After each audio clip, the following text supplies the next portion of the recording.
being selected as the president of NBUF, and he has worn my email inbox out already. But I'm learning a lot.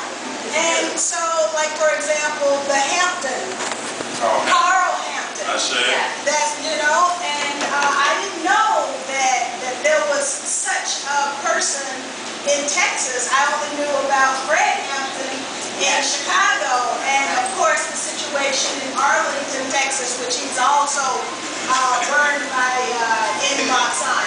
This is all very important, and I would like very much to offer up some way in which we can partner.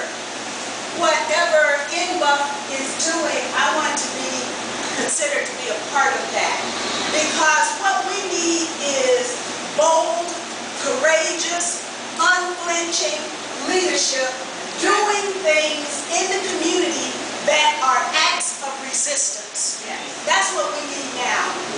I had one person here to say to me, do you know that the city of Atlanta is no longer black and they're about to elect a white mayor? And I said, well, the current mayor of the city of Atlanta is the white power structure's mayor for us. They sent us somebody.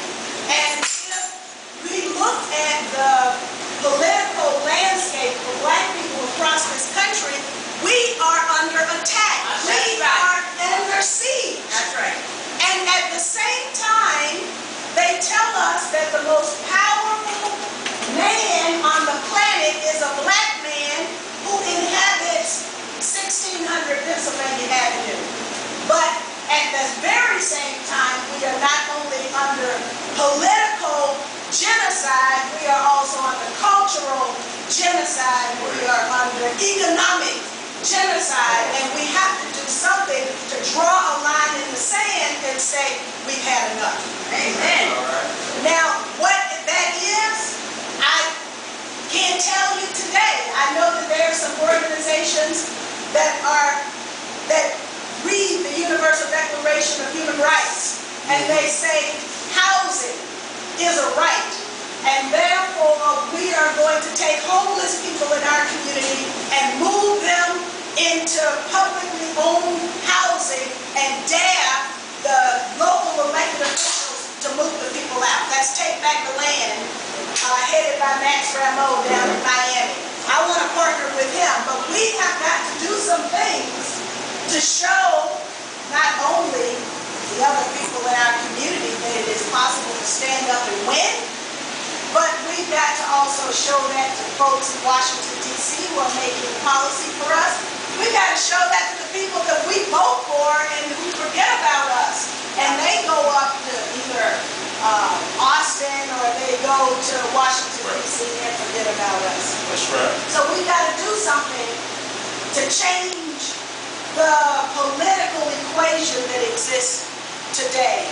Now, I've tried to do that in my own way with an international organization, Free Gaza Movement, that resulted in me about, 3 weeks ago being put in Israeli prison for 7 days. And, you know, during the booking process, I was with Mairead McGuire, a Nobel Peace Prize winner, and she said, Dr. King would be proud of you. And then when I was talking to Cynthia the other day, I told her it was the first time I had been arrested. Yeah. There's a gaping hole in my resume. So, you know, we got to do something at home. I made a point over there, but we got to make a point here. So anyway, just thank you for coming out. Thank you for the refreshments. Thank you for ownership of this building. I'm going to go upstairs and take a look, and thank you for being willing to join with me so that we can do some things to inspire our people to additional acts of resistance, because we need it or else we're going to be wiped out politically. So with that, I'll answer questions or do whatever. Well, any questions, Sister Boosie? I don't have a question, Sister, but I just wanted to say, first of all, I love and appreciate you and what you're doing, you know, in terms of all work, you know, international level or global. But I wanted to address something you were saying about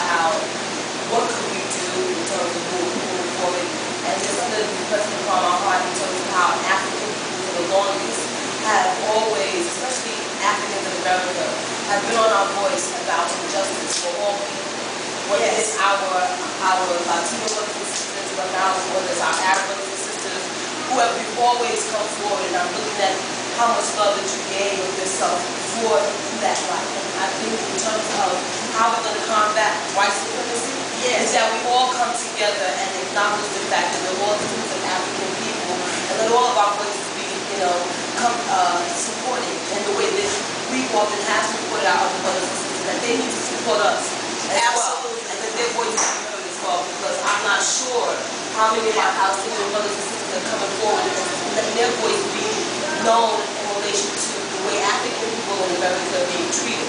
So if we can lend our voices to our other brown brothers and sisters, we should expect them to lend their voices to ours as well, and that we come together in the light of the organization APOC and our people of color, that we were to pool our resources together as one, as people of color, that would be one of the solutions to these issues. That we, no longer let our voices only, be used in that way, but to expect our brothers and sisters also to come together for us too. Yes, I agree with you, and have tried to instill that recognition of the fact that those immigrant Muslim and Arab friends of ours who come over, they are able to come here and achieve what they achieve because we lay groundwork for them. And that was before September 11th. Now, after September 11th, I think they get the message. But you're absolutely right. And during our presidential campaign, our Power to the People campaign, my running mate was Rosa Clemente. Very strong. Oh, okay, that's right. So we have to have black-brown unity. We have to have unity of people of color, and they do have to support us as well. See, because Rosa says, I'm an African Latina. Yeah. She embraces her African heritage. Yeah. And we need more of our brown brothers and sisters to embrace their African heritage and come together and not allow the divisiveness that white supremacy brings amongst us, and want to just allow our voices to be there for them when they have their challenges, but when there's other challenges that we're having, I don't see my brown brothers and sisters coming forward. Yes. In unison with us. And that our Arab brothers and sisters, a lot of their culture is intact, unlike ours.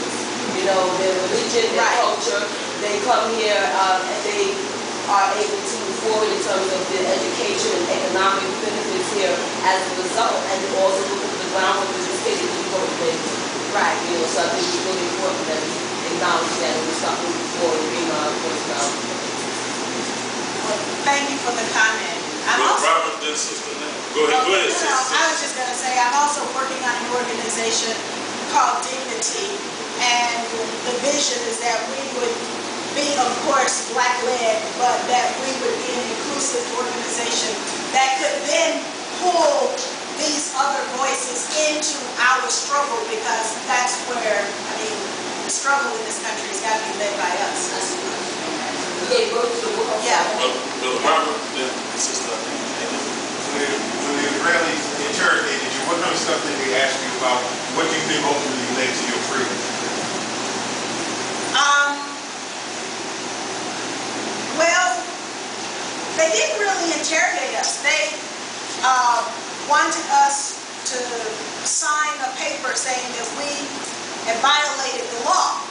But of course, we were kidnapped in international waters and put under military control and then put in an Israeli prison for 7 days. So we didn't violate the law. They violated international law. And so we refused to sign. There were 21 of us, 5 of us from the United States. And so we refused to sign any paperwork saying that we had violated the law. Now, what led to our release? I believe it was 2 things. One, it was open already. I don't even know how to say it. They took everything away from us. Turn it back. Our cameras, our SIM cards, our